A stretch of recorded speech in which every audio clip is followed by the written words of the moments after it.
Hi hello friends, welcome back to media talks. நான் உங்கள் மௌனிகா.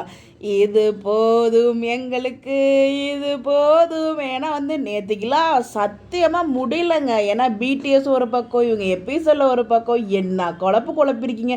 நேற்றுக்கு ஒரு நாளில் எல்லாருக்கும் பிபியில் செம்ம ஹையில் போய் ஒவ்வொருத்தரும் ஒவ்வொரு விதமாக யோசிக்க ஆரம்பித்தாச்சு. நான் ரொம்ப கான்ஃபிடெண்ட்டாக உங்களுக்கு அப்டேட் கொடுத்துருந்தேன்.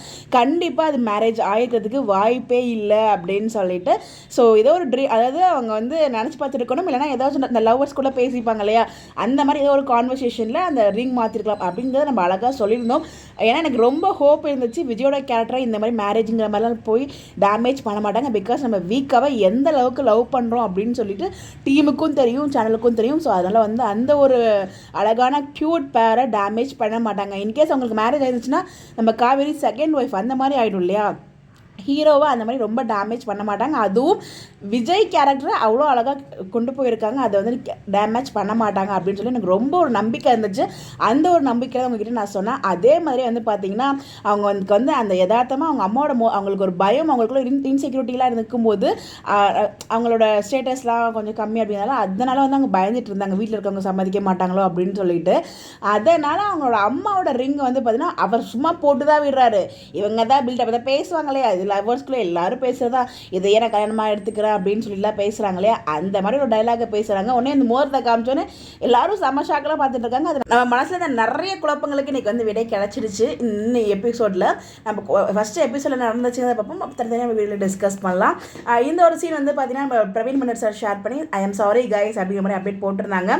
நம்ம சொல்லியிருந்தோம் இது ஃப்ளாஷ்பேக்காக இருக்கும், இல்லைன்னா ட்ரீம் சீக்வன்ஸாக இருக்கும். அது மற்றபடி பெருசாக இருக்கிறது நமக்கு ஒரு விஷயங்கள் கிளாரிஃபை ஆகும் அப்படின்னு சொல்லியிருந்தோம். அதே மாதிரி இது ஃப்ளாஷ்பேக் தான், பட் நம்ம விஜய் நினச்சி பார்க்குறாரு. பட் ரொம்ப நேரம்லாம் எடுத்துகிட்டு போகாமல் சிம்பிளாகவே முடிச்சுட்டாங்க. அந்த ரிங் போட்டு விட அந்த ஒரு சீக்வன்ஸ் தான் அவங்க ஷேர் பண்ணியிருந்தாங்க இந்த ஒரு பிடிஎஸை. அப்போ ரொம்ப இழுக்கல, அது வரைக்கும் ரொம்ப thanks Praveen பண்ணட் sir.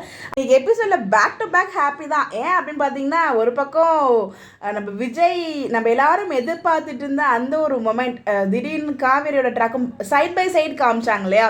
So Kaveri பார்த்தீங்கன்னா அந்த ஆட்டோவில் போகும்போது அந்த ஆட்டோக்காரனை அந்த ஒரு கான்வர்சேஷனுமே ரொம்ப அழகாக க்யூட்டாக இருந்துச்சு. குட்டி குட்டி விஷயம் வந்தாலும் செம்ம க்யூட்டாக இருந்துச்சு. ஒரு பக்கம் அந்த இடத்துல பார்த்தீங்கன்னா மெதுவாக போங்க, 2 நிமிஷமே பார்த்தீங்கன்னா 2 வருஷம் முறை உங்களுக்கு ஃபீல் ஆகி அவங்க சீக்கிரம் வரலையா இவ்வளோ லேட்டாக சொல்லி கேட்டு அதுக்கப்புறம் பொறுமையாக போங்க. ஆட்டோனா குலுங்கி தானே போகும், அதனால் பொறுமையாக போங்க. அது ஆட்டோக்கரே ஒரு மாதிரி பார்த்துட்டு இருப்பாரு. அப்புறம் அது எல்லாருக்கும் தெரியும் அது ட்ரீம் சீக்வன்ஸ் தான் சொல்லிட்டு அது அவ்வளோ சூப்பராக இருந்துச்சு. ட்ரீம் சீக்வன்ஸை கூட இவ்வளோ அழகாக பண்ண முடியுமா அப்படின்னா அது வீக்காவில் மட்டும்தான். ஆனால் நான் 100 உண்மையை சொன்னால் என்னால் 100% என்ஜாய் பண்ணி பார்க்க முடியும். ஏன்னா உள்ளுக்குள்ள பார்த்தீங்கன்னா அவ்வளோ சூப்பராக இருந்துச்சு. அது இல்லைன்னு சொல்லவே மாட்டேன். நம்ம எதிர்பார்த்து அதை லவ்லி எமோஷனலாக இருந்துச்சு. நம்ம இபி சார் போட்ட அந்த போஸ்ட்டுக்கு ஏற்ற மாதிரி அதை விட அதிகமாகவே இருந்துச்சு. பட் ஆனால் அது ட்ரீம் சீக்வன்ஸ் சொல்லிட்டு உள்ளுக்குள்ளே இருக்க மனசு ஒன்று இருக்குது பார்த்தீங்களா, அது அதை என்ஜாய் பண்ணுறதை விட தாண்டி அது உள்ளுக்குள்ளே சொல்லிக்கிட்டே இருக்குது ட்ரீம் அது ரியலாக இருந்தால் வேறு லெவலில் இருந்திருக்கும். பட் இப்போ ரியல் கொடுக்க முடியாது அப்படின்றதுக்காக தான் இந்த போஸ்ட் ஷேர் பண்ணிருக்காங்க. இதெல்லாமே நம்ம டிஸ்கஸ் பண்ணலாம் என்ன எப்படிலாம் இருந்துச்சு அப்படின்னு சொல்லி. இதில் ஓவரால் இன்றைக்கி எபிசோட் எதெல்லாம் இம்பார்ட்டண்டான விஷயங்கள் நடந்துச்சு அப்படிங்கிறதுல பார்க்கலாம். ஆக்சுவலாக நான் மார்னிங் எபிசோட்ஸே பார்க்க மாட்டேன். நான் வேலைக்கு போயிட்டு ஆஃப்டர்நூன் லஞ்ச் சாப்பிடும்போது தான் எபிசோட்ஸ் பார்ப்பேன். பட் நேற்றுக்கு நான் ரொம்ப கன்ஃபியூஷன் தான், சரி என்ன நடக்குதுன்னு சொல்லிட்டு நான் முன்னாடியே எழுந்திரிச்சு அதுக்காக ஒர்க்லாம் பார்த்துட்டு உங்களுக்கு இந்த எபிசோட்ஸ் பார்த்து அப்டேட் ஷேர் பண்ணுறேன். என்னால் மார்னிங் எழுந்திரிக்கவே முடியாது. நான் ரொம்ப லேட்டாக தான் எழுந்திரிப்பேன். அதனால் மார்னிங்கில் எபிசோட் பார்க்க முடியாது. எடிட் பண்ணிவிட்டு குக் பண்ணி வச்சுட்டு நான் ஒர்க்கு கிளம்பிடுவேன். ரொம்ப முன்னாடி எழுந்திரிக்கிறேன் அந்த ப்ராப்ளம் நம்ம கிடையாது. பட் இந்த எபிசோட்ஸ்க்காக வேறு வழியே இல்லையே இன்றைக்கி பார்க்கணும். ஏன்னா நம்மளுக்கு என்ன நடக்குது நிறைய பேர் கமெண்ட் பண்ணுவாங்க. பட் நம்மளால் பார்த்தீங்கன்னா எதுக்கு கமெண்ட் பண்ணாங்க, நேற்றுக்குலாம் அப்படி தான் இருந்துச்சு. எனக்கு சம்மந்தமே இல்லாமல் என்னடா கமெண்ட் பண்ணாங்க, திடீர்னு மேரேஜ்றாங்களே அப்படின்னு சொல்லிட்டு நான் ஒரு கன்ஃபியூஷன்லேயே உட்காந்தேன், எப்படா எபிசோட் பார்ப்போம் அப்படின்னு சொல்லிட்டு. அதனால் நான் முன்னாடி எபிசோட் பார்த்துட்டேன். இன்னொரு விஷயம் பார்த்தீங்கன்னா ட்ரூத் ரிவீல் ஆகிடுச்சு. இதை நான் எதிர்பார்க்கவே இல்லையா, நம்ம எல்லாரும் பண்ணணும்னு எதிர்பார்த்துட்டு இருந்தோம். பட் ஒரே எபிசோடில் எவ்வளோ எங்களுக்கு ஹாப்பினஸ் கொடுக்க முடியுமோ அவ்வளோ ஹாப்பினஸ் கொடுத்துருந்தீங்க. உண்மையில் அந்த ட்ரூத் ரிவீலுமே ரொம்ப என்ஜாய் பண்ணேன் நான். ஏன்னா இன்னும் இழுத்துட்டு போயிடுவாங்களோ ட்ரூத் ரிவீல் கொடுக்காம அப்படி. அதுக்கப்புறம் அங்கே வில்லியா மாறினா என்ன கில்லியா மாறினா சொல்லியாச்சு விஜய், அவ்வளோதான். அப்பாடா, இந்த வாரத்தோட லாஸ்ட் எபிசோட் ஃப்ரைடே எபிசோட் எங்களுக்கு ரொம்ப கன்ஃபியூஸ் பண்ணாமல் ரொம்ப தெளிவான எபிசோடாக கொடுத்துருக்கீங்க. ஒரு விஷயம் அந்த விஜய் நம்ம பிடிஎஸ் ஷேர் பண்ணார் இல்லையா, வெனிலா விஜய், அந்த ஒரு சீனும் முடிஞ்சிடுச்சு. வெனிலா விஜய் அந்த ட்ரூத் ரிவியூலும் காவேரி விஜய் கல்யாணம் பண்ணிட்டார் இல்லையா விஜய், அந்த ட்ரூத் ரிவியூலும் வெனிலா கிட்ட முடிஞ்சிச்சு. அதுக்கப்புறம் அவங்க என்ன டிசைட் பண்ணால் எனக்கு வெனிலா பார்க்கும்போது கொஞ்சம் பாவமாக தான் இருந்துச்சு. ஆனால் அவங்க பண்ணது தப்பு தான் இல்லையா.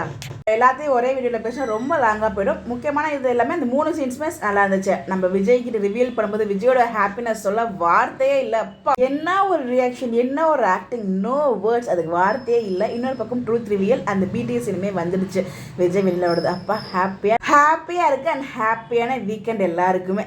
அப்பாடா எம்என் டீம் பிரவீன் மன்னர் சார் நம்மளை சோதிக்கல, ஒரு ஹாப்பியான மூடில் வச்சுருக்காங்க இன்றைக்கி எபிசோட். பட் மண்டே நமக்கு தெரிஞ்ச விஷயம் தான், நம்ம தனியாக பேசுவோம். பட் இன்றைக்கி எபிசோட் செமையாக அல்டிமேட்டாக இருந்துச்சு. நீங்கள் பார்த்துருந்தீங்கன்னா எப்படி இருந்துச்சு உங்களோட ஒப்பீனியன் மறக்காம கமெண்ட்டில் ஷேர் பண்ணுங்கள். இந்த மாதிரி அப்படி தெரிஞ்சுக்க நம்மளோட சேனலை ஃபாலோ பண்ணிக்கோங்க. Bye bye.